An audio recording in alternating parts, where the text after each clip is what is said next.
Everybody ready? Good. Okay. All right. Well, thank you very much. Today I'm going to introduce the Secure and Protect Act of 2021. I'll talk about it in a moment, but why the Biden administration has lost control of the southern border. It's a time to regain control, and you have to deal with the dynamic that led to the border being overrun. This is not a seasonal event. Trump's got nothing to do with this. This is not Trump's fault. That's a bunch of BS. This is policy choices that were ill-conceived that have blown up in Biden administration's face. Why are there so many unaccompanied minors coming to our country since January, February, now through March? One of the first things that the Biden administration did is give an exemption to Title 42 deportations for unaccompanied minors. Title 42 was created by President Trump to allow us to send back anyone coming to our border because of the concerns about COVID infection. It didn't matter if you came as an unaccompanied child. It didn't matter if you came as an asylum seeker, family, you name it. You were apprehended and you were sent back because of COVID concerns. One of the very first things that the Biden administration did is give an exemption for unaccompanied minors regarding Title 42. That spread like wildfire throughout Central America. Word is out that an unaccompanied child will not be sent back under Title 42. They will remain in the United States. As a result, they've had to build 6 temporary facilities. 2 more are being looked at. There's a Fox News report. I don't know how accurate it is. Apparently an email from Border Patrol officials indicating that there's a place in Texas, Donna, Texas. Pod 3A was designed to hold 80 people, and according to this email, there were 694 unaccompanied minors in that facility designed for 80, and there were 2 agents in charge of 694 children, an 867% increase over the capacity of Pod 3A. The numbers are stunning, but you have to ask yourself, what led to the rise of unaccompanied minors? Change in policy regarding Title 42. What else has led to a surge in people coming to our border? The Biden administration has done away with the Remain in Mexico policy. The Trump administration created a policy that if you're applying for asylum in the United States, you would have to stay in Mexico until your court date.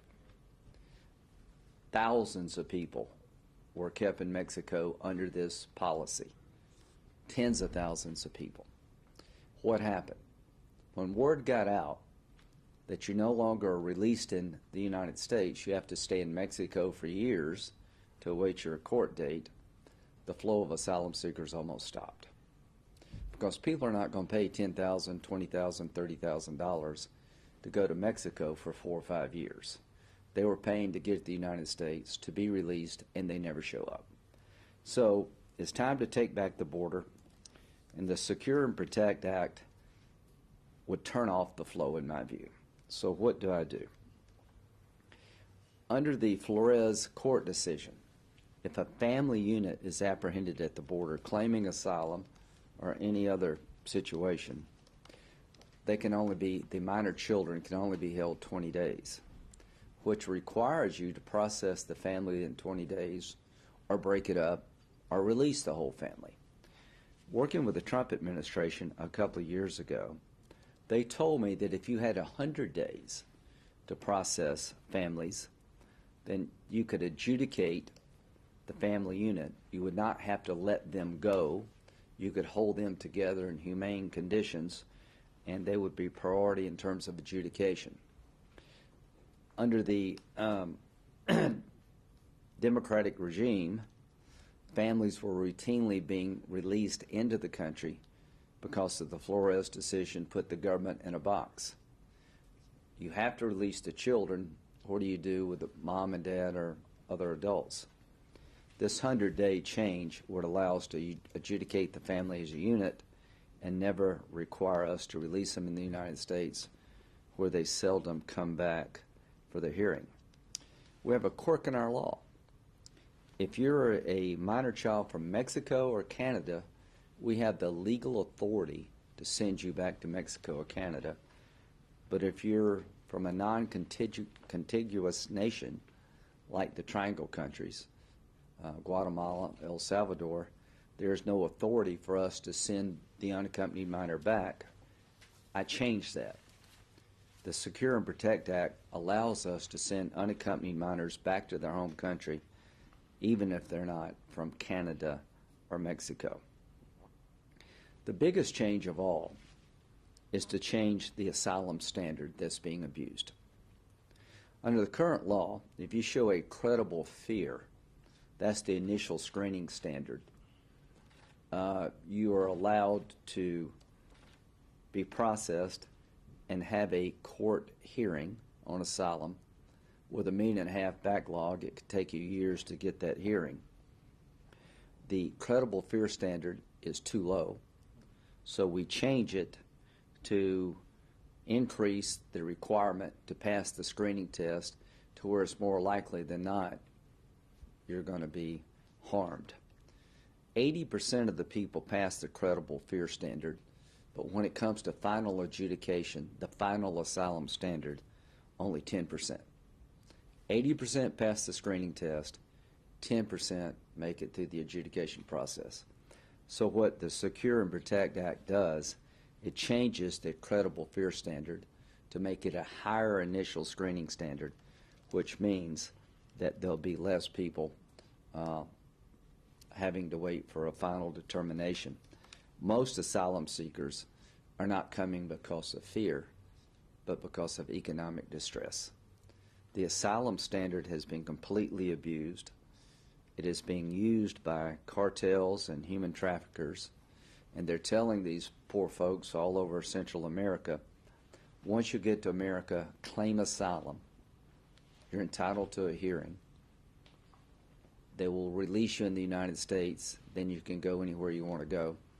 90% of the people never show up for the hearing, and 90% of those who do show up are not allowed asylum. The asylum system is being gamed. The Secure and Protect Act will stop this. So I'm hoping that there will be bipartisan support, and what we're trying to do is basically say, if you come to America, you're no longer going to be allowed to apply for asylum here. They want you to apply for, we want you to apply for asylum in your home country, particularly for your child.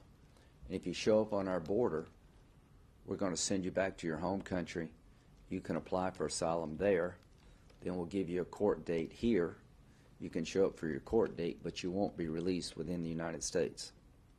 If you're an unaccompanied minor from the Triangle nations, you will be sent back to your country. You will not be processed here. I am convinced if this bill became law and we had a 3-year timeout in accepting claims inside the United States, making sure their people apply outside the country, in their home country or some international refugee center that we can set up in Mexico or someplace else, that this flow will stop literally overnight. If we don't do that, the worst is yet to come. So then I'll take some questions. How are you possibly going to be able to get this past the finish line? I'm sure you shopped it around a little bit. What's been the reaction from the other side? Very positive from Republicans, deafening silence from Democrats. And the Democratic Party has to admit that Trump's not the problem here. They are.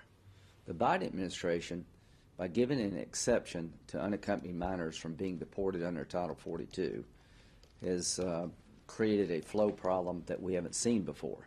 Because word is out in Central America, if an unaccompanied minor gets to the United States, they're not going to be sent back.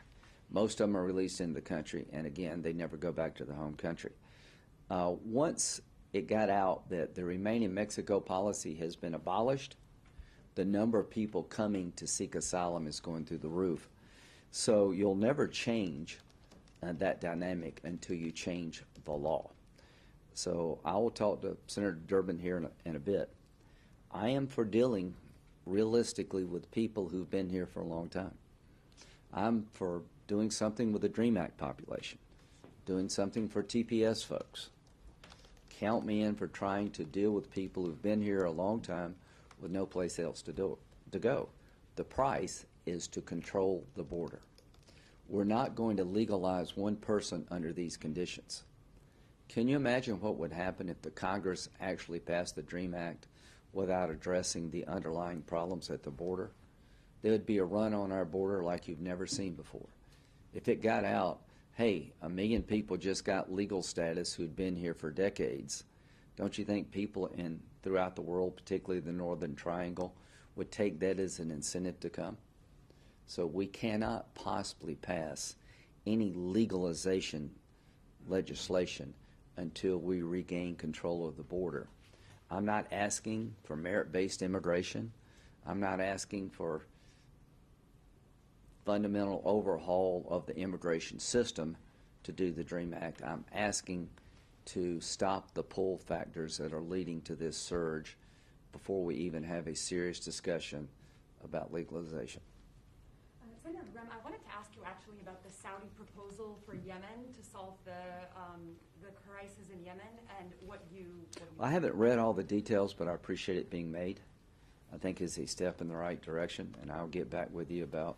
But the fact that there is a proposal is encouraging, and I want to congratulate the Biden administration for getting that to happen. So you said you're interested in doing something again on the DREAM Act, but you have reservations because of the situation at the border? It's not reservations. I'm not going to do anything on the DREAM Act or any other legalization legislation I've supported in the past until we get control of the border. How do you get control of the border? You have to let unaccompanied children know that they're going to be sent back to their home, that the people who send them on this perilous journey, that the end result will be they will be sent back to their home country and they can apply for legal status in their home country. You've got to reinstate the Remain in Mexico policy. You've got to let asylum seekers know that you will not be processed in the United States. You will be processed outside the United States. You will not be released in the United States before your court hearing. If you don't do those two things, there is no space to get any deal on immigration. How do you think President Biden has governed so far after knowing him for so many years? And do you think what's going on at the border right now makes it more likely President Trump might jump in and see an opening again in 2024? Well, the political implications of letting the border spiral out of control are real for the Democratic Party. This is one of the reasons that President Trump won in 2016. People were frustrated with having an immigration system so easily gained. So President Biden is in denial. I was there almost, 7 or 8 weeks ago now? What did I tell you when I came back? I was a one-man band. This thing is going to blow up in our face. The policy changes are going to lead to a run on the border like you've never seen. When I was there, when did we go? A couple of weeks ago? About mid-February. I came back, and I was talking to anybody that would listen to me. Man, this place is going to deteriorate quickly. You know who told me that? The Border Patrol and Customs agents. They're God bless them. Can you imagine what it's like to be in charge of 694 children packed in a room meant for 80? Can you imagine the COVID concerns that come from this? I saw it on their face. They'd had control of the border. The Trump policies worked. And to a person, every one of them told me, we're going back to the old way of doing business, but it would be worse this time. They knew what was coming. And I've been trying to tell people up here, it is coming. Well, I was more right than I thought I would be. And here's the good news. There's a way to fix this. All you have to do, President Biden, you don't have to listen to me. Go to the border yourself. Talk to the people in charge of the port of entries, the Border Patrol, and they will tell you what you need to do to stop this flow. And if you can stop this flow, I will sit down with you and any other Democrat to see if we can deal with the Dreamers. But we can't do that until we stop the flow. So President Trump's this helps him? I think it hurts the country. I don't know the political ramifications yet. It depends how this movie ends. If they continue to blame President Trump rather than understanding this was a self-inflicted wound, then they're going to be in trouble. You're going to see Democrats up in 2022 have to pick between defending the indefensible or breaking with Biden. How do you fix this? You lead. President Biden and Vice President Harris owe it to the country to go to the border and see for themselves what's going on. Are you going to the border again with your Yes. colleagues on Friday? Yes. I went by myself the first time. Now we need a big plane. So everything that I talked about in mid-February about the policy changes are beginning to overwhelm the system has come true. And again, the solutions are simple but politically difficult. If you believe in open borders, you would not do what I'm doing. If you believe in controlling the border, this would be the first thing you do. We need to finish the wall where the wall makes sense. But people are trying to get caught.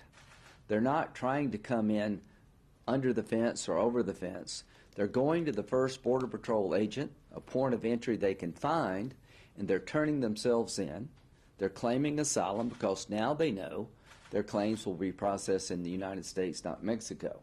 And when the DHS secretary says the border is closed, nobody believes him because the word is out that you get to stay in the United States.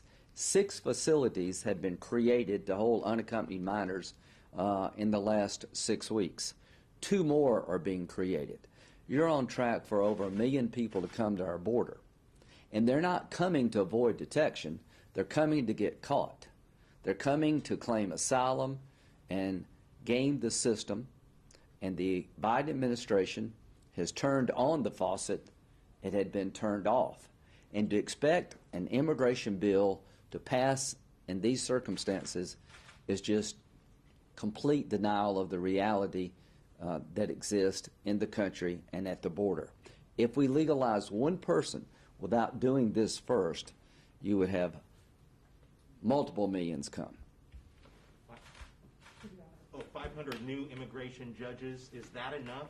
Is this Is a a- starting point? Okay, so we have over 1 million people waiting for asylum adjudication. 500 judges will help. But when a family comes, if they are caught today, my goal is to make sure they remain in U.S. custody, they get priority in terms of adjudicating their claim, that we change the credible fear standard to more meaningful, that they're not separated, they're adjudicated, we have 100 days, and if their claim is honored, they can stay, if not, they go back. My goal is to make sure that every unaccompanied minor that shows up to our border is sent back to their home country. Until you do that, we're not going to have control of this. When they go back to their home country, we'll set up a system that they can apply for asylum in their home country, and we can adjudicate that without them having to take this dangerous journey. And then one sort of off topic. In the wake of the 2 mass shootings, you've said that you think some things can be done on gun legislation in Congress. What can be done, and is there any interest of yours also in reprising Mansion Toomey? Well, number one, the idea of banning assault weapons, I don't think has any chance of passing in the Senate, and I would encourage Senator Schumer to bring up the assault weapons ban being proposed by President Biden and let us vote on it. I think you'd get a majority of senators saying that banning the weapon is not going to solve the problem. I own an AR-15. I own it responsibly. Senator Coons and I think Toomey have a bill that I could support, that if you fail a background check, we need to notify the local police. There are a lot of people who've been adjudged in a court of law, mentally danger to themselves or others, that are not in the current background system. Up to 1 million people, I would certainly try to put those folks into the system. But again, it's a right to own a gun responsibly in this country, and I think that's some area of where we could reach agreement. And some Democrats have expressed that they may possibly use the filibuster as kind of a breaking point in order to be able to get gun control measures passed. Well, all I Here can we are. say is that Democrats have used the filibuster a lot during the Trump years, and they filibustered the Cruz Grassley proposal that would have beefed up background checks and really focused on criminal misuse of firearms. So they blamed the shooter of being, the liberals in this country just assumed it was a white male, and most Republicans are pretty much tired of this, that every time there's a tragedy that is a yet another reason to say that white extremism is the biggest threat to the country and that we need to gather up everybody's guns. Well, it's not going to work. It's not working with the American people. Again, the instrumentality in question is not going to be the solution. A lot of this is mental illness that was not detected, not treated, but I would like to beef up the background system in a credible way. Yeah. I just want to ask, how much do you think Trump and other Republicans' rhetoric calling the coronavirus the Kung flu and China virus contributed to this rise in hate crimes against Asian Americans? Just the Spanish flu, I don't. It came from China, the Chinese Communist Party. The biggest oppressed group in China, the Chinese. The Chinese Communist Party are horrible to their own citizens. They deny them the basic freedoms and rights that we take for granted. So the fact that the flu, COVID-19 came from China is just a fact, and I don't buy that. Okay, anything else? Thank y'all. Yeah. President Trump seems to be speaking out a bit more after laying low recently. Is that some of the advice that you sort of gave him to weigh in on these races, some of these races, or how do you think it's going to keep going? Well, I think President Trump is the most consequential Republican in the country. He's the leader of the party. For us to be successful in 2022, we're going to need his help, his leadership. I've been encouraging him to use his power to put the best team on the field in the states that matter. You see him speaking up now more on policy. I think I talked to him last night, he's really astonished that they would let it get this bad so soon, that he thought that Biden would take a slower approach, that they would not turn on the magnets as quickly as they have to illegal immigration. And what does this say? The fact that the Democrats blame Trump says a lot about their playbook. No matter what the problem, Trump caused it. They caused this. They changed policies that were working.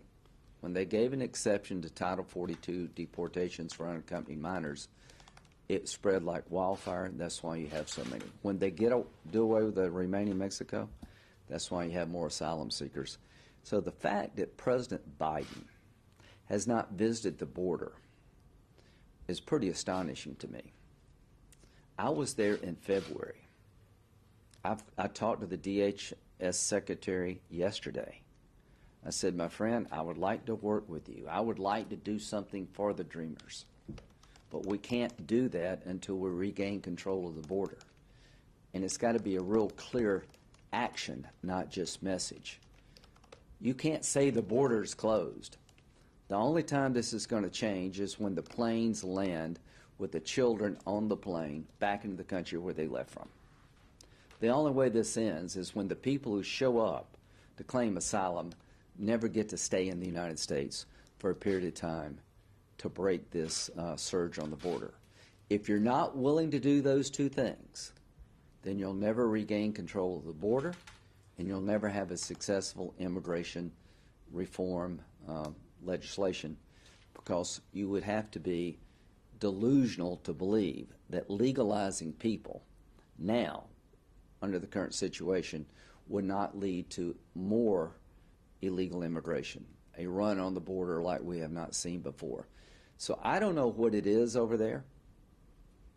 I don't know why they're so resistant to working with people to fix this problem, but it is my view that this is becoming the most dominant issue in the 2022 election cycle. In February, I said, if there are no changes, immigration will be more politically potent in 22 than it was in 16. And here's my goal. not to make it a political issue, to fix the problem, to do the hard things. There are people on the right that would not ever want to legalize anybody, period. Most Republicans want to make sure that we deal fairly with those who've been here a long time, but we address the underlying problems of legal immigration. That's not an unreasonable request. There used to be Democrats who understood to get legalization on the table, you had to address the underlying causes of illegal immigration. Those voices have been silenced. The open borders crowd is now firmly in control of immigration. Where is AOC? Why aren't you at the border looking at the things being reported? If you were worried about children on Trump being in bad conditions, this is worse. If you're worried about people having COVID outbreaks, this is the biggest COVID spreader in the entire country. So where are you? Thanks. Thank you, Senator. Thank you, sir.